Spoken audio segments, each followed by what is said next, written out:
Hello and welcome back to the channel, where we dive into the realm of crime, mysteries, and mind-boggling tales. This video is going to be no exception. In this video, we will be talking about the biggest cartel, Mafia collaboration in history of the universe that my friends went horribly wrong. Who were the collaborators? When did it happen? Why did it fail? And how? Keep watching to get all the answers.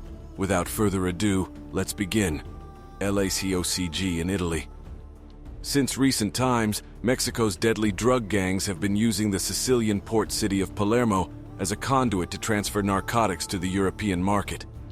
Palermo has historically served as a point of entry for products entering Europe, both legal and illegal.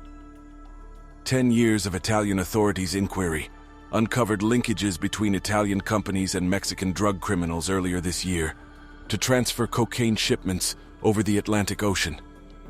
The influence of Mexican cartels is growing, as Colombian drug trafficking gangs have gradually been defeated across the Atlantic and have put off the trade. The relationship between Italy and Mexico is evident and indicates the extent to which Mexico has emerged as a key player, not just in the U.S. cocaine supply chain, but also throughout the world's drugs market. Additionally, the cartels view Europe as a profitable and untouched market, because a kilogram of cocaine is reported to cost over $63,000 in Italy, as opposed to the typical price of between $28,000 and $38,000 in New York. Recently, the U.S. Drug Enforcement Agency, DEA, revealed evidence of connections between Mexican cartels and criminal organizations in Ghana, Nigeria, the Democratic Republic of the Congo, Mozambique, and other countries. And throughout not only Europe, the Sinaloa cartel is also reported to have connections throughout Latin America, Africa, Asia, and Australia, where a thriving black market has emerged in the cities.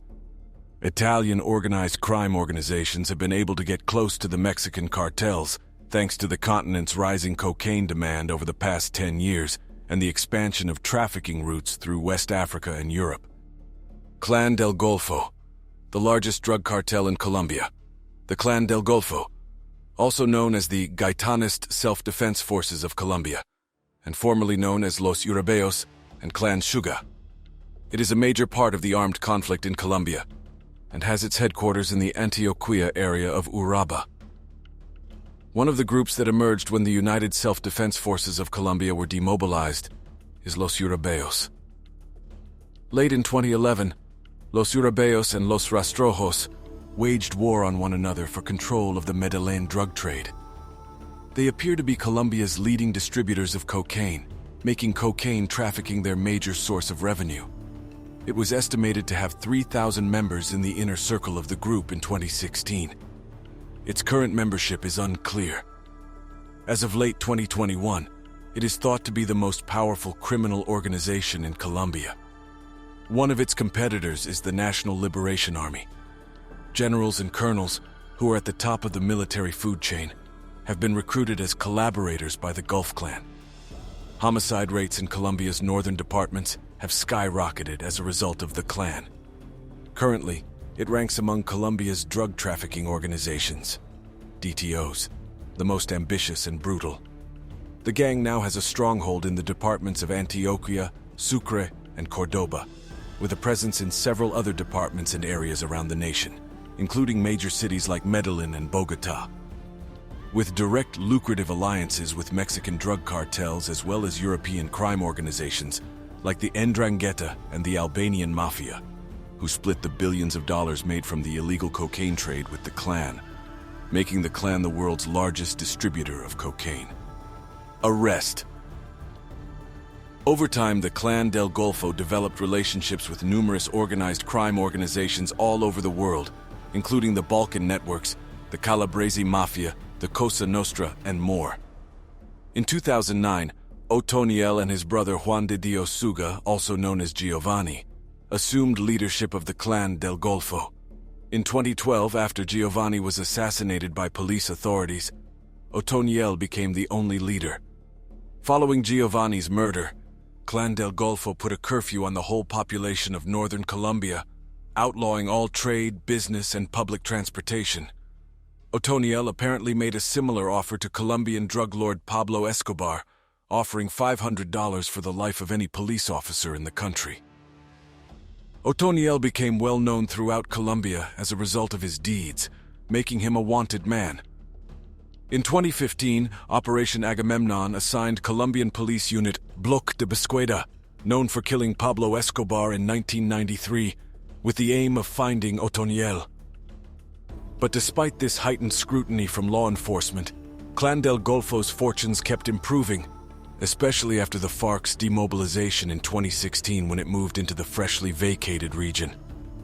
However, once the FARC was defeated, the Colombian army looked for a new mission, and they decided that combating organized crime fit the bill. The Colombian army and their experience joined Bloque de Búsqueda in the hunt for Otoniel. Operation Agamemnon II had started. Otoniel then spent a large portion of his time traveling between rural safe homes with only 4 armed guards, seldom remaining anywhere for longer than 2 nights, due to the fear of being captured if he went too close to cities. He allegedly had a preference for young girls, abusing them repeatedly after being brought into his forest house by traffickers. He started looking for a settlement with the government in 2017 due to the pain of living on the run.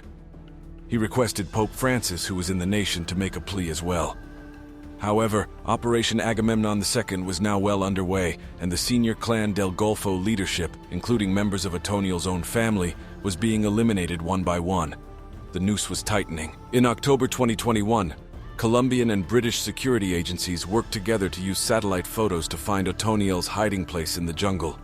More than 500 Colombian military and special forces entered the jungle and surrounded the hiding place, carefully evading the 8 security rings and apprehending the notorious drug kingpin.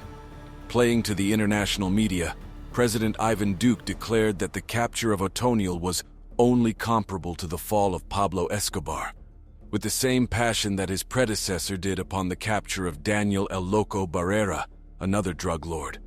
But the downfall does not end here. Things are just getting exciting. Operation.